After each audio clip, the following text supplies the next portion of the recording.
And we are live here at the National Press Club. Wonderful place, wonderful people. Just got off a really important Zoom call with some really important people. Good stuff. So the Government Blockchain Association is doing their, I wouldn't even call it an annual event because it's actually more than an annual event, right? They're doing now a couple of years, yeah, almost semi-annually. Yeah. Second time at the National Press Club. They've done the Capitol building. Gerard Daché has done a wonderful job, as well as Kathy Daché, building the team. I know I've talked about it before.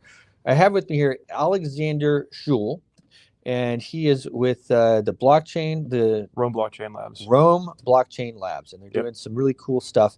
Started talking about it really fast, so you always know that the ideas are pretty vetted. They're all there when it's coming at you fast. So we are here for today and tomorrow. We're going to bring a lot of the amazing people. I know Miami-Dade is here in the house as well. So Alexander, tell me a little bit about yourself and what brought you here to the conference. Absolutely.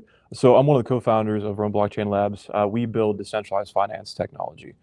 What we're looking at doing is actually understanding that bridge between the traditional tech space for DeFi, which is very hyper-aggressive in terms of innovation, in terms of diffusion among different technologies, and also regulators specifically, understanding how exactly is the US government and the world at large going to interact with decentralized finance as it emerges over the next couple of years. So I'm looking to meet people who can shed some light on that, that space and also bring to their attention a bit how the technology works. Well, it is pretty interesting because I think there's probably a lot of guys up on the hill who'd like to talk to you because they don't know how the heck they're gonna interact with this DeFi technology either. Yeah. It's distributed ledger system. It has empowered the people. It has moved a lot of the wealth around. Mm-hmm. I think a lot of us made more money in the last few years than any of us would want to admit. Yeah. And it changed a lot of things for a lot of people. And you have a situation now where you never really want to wire the money anywhere, right? I mean, it's just say you talk about an overseas deal, you don't want to wire the money. You just send them crypto. Yeah. Exactly. And when you really look at the emergence of financial technology across distributed ledgers, the ability for example, one of our projects called Benqi, BENQI, it's a decentralized lending service on the Avalanche network, similar to like a Compound Aave type platform, is that we're actually creating the building blocks for complex financial institutions and structured products to exist. So right now you have variable rate depositions you can make, somewhere between 5%, 8% returns on wrap Bitcoin, wrap Ethereum, Link, USDT, and so on and so forth.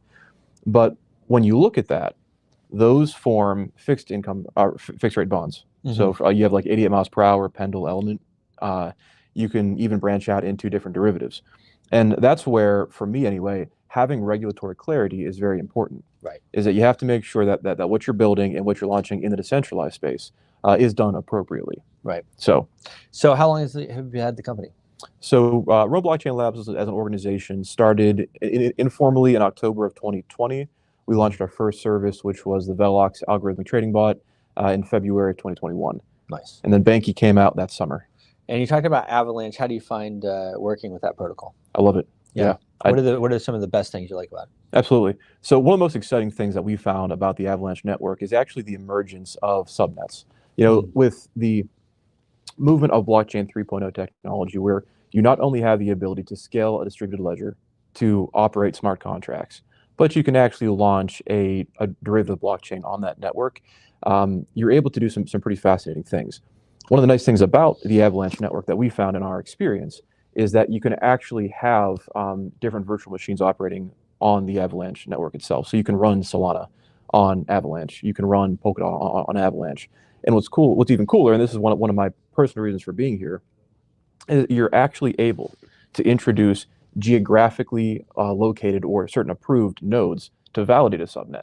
So let's just say, hypothetically, there is some banking institution, right, wants to leverage the Avalanche ecosystem for one of their operations, but they only want US approved or some KYC type validators to do that, is that you can select and allow certain validators on your network, something you really can't do for most fully distributed systems. Sure. That being said, the Avalanche network at large is permissionless, so anybody can join it. But when it comes to the issuance of these subnets, that can be controlled.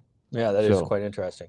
Well, and that's a lot of the, let's face it, some of the control that these guys on the Hill would want to hear about. So absolutely. Yeah. So when you talk about these lending and everything like that, how does that work? So, I mean, Sure. you know, for a layman, like let's say some of my people that I just met down in Miami, Yep. they have a couple of Bitcoins. Mhm. And you know, what does that mean for them? What can they do? Absolutely. I was also actually in Miami over at the North American Bitcoin Conference. Nice. I was there too. So we threw the Versace event. I don't know if you. Oh, I didn't make that. No, I went to a Chainlink event over there. Okay. But yeah, so essentially you would have to have some ERC20 compatible token to Yeah. Let's assume we have USDT. 25. All right. Yeah, sure. 25,000 US. Let's make it simple. Wrap Bitcoin. So Bitcoin equivalent on the Avalanche network on their C chain, right?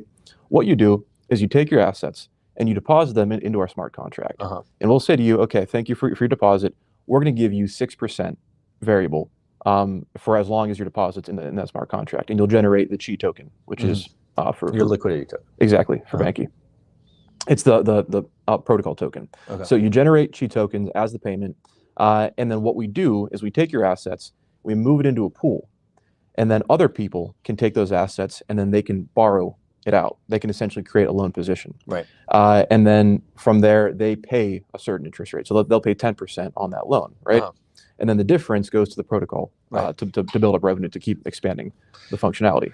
And so what types of people are borrowing? Who's borrowing? Great question. So first and foremost, it's anybody who wants to be able to generate more value for the capital that they already have without losing exposure to that asset. Right. Is that if I love Bitcoin and I think it's going to go up very soon, but I also have an opportunity, for example, to invest in a new project on Avalanche, I don't want to lose the potential upside of Bitcoin and lose out on the investment. Right. That's something that the Banky markets are facilitating. Is this way you can deposit it, you still regain exposure to your Bitcoin assets.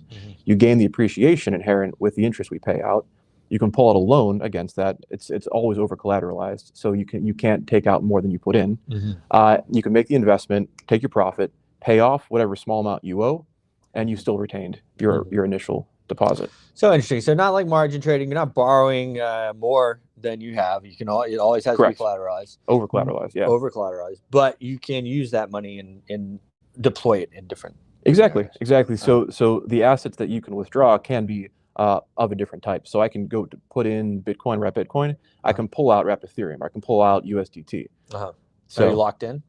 No, you're absolutely free to liquidate that position at will. So and if you lose money, then obviously it gets taken out of your initial rapid Bitcoin. So yeah, so if the amount of interest you owe comes close to the collateral that you put in, or if the value of your collateral drops close to what you've loaned out, then you can face the possibility of liquidation. Right. So essentially, let's say that you put in $10,000, right? You pull out $5,000 of Tether. Right. Okay. But what if the value of that Bitcoin goes from 10,000 to like 6,000 or 5,500, right? You get to a point where people can begin walking away with money from the protocol. Right. We can't have that happen. Right. It just doesn't facilitate a healthy ecosystem. Of course. Yeah. So we open up liquidation. So essentially what that means is we'll take the position that's there and we'll sell it for a slightly below market rate. So if there's $5,500 worth of wrap Bitcoin, we'll sell it for 5,000 or somewhere close to that. We get our initial deposit back. The person who took the position walks away with it. They can just keep it. And then the difference is actually kept by the liquidation person itself. We keep a small portion of it, and then the protocol stays healthy. Fun business, huh?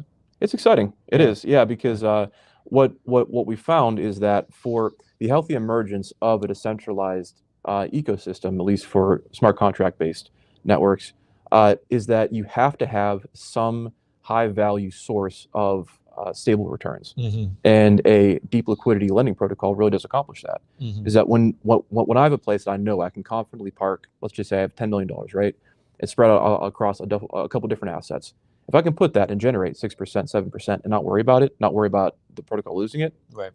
I'm going to put all my funds in there, and then when I need it, I can just pop out a loan, go do whatever quick business I need to do, return the assets back into there, and I'm set. What's even cooler is that whenever you deposit an asset into Banky, you get back a token that represents your deposit, the share of it plus the interest, right? Well, that's exactly where fixed income products come in. For example, let's say that I love what the crypto market's doing, but I think there's going to be a giant drop pretty soon. Yep. Okay.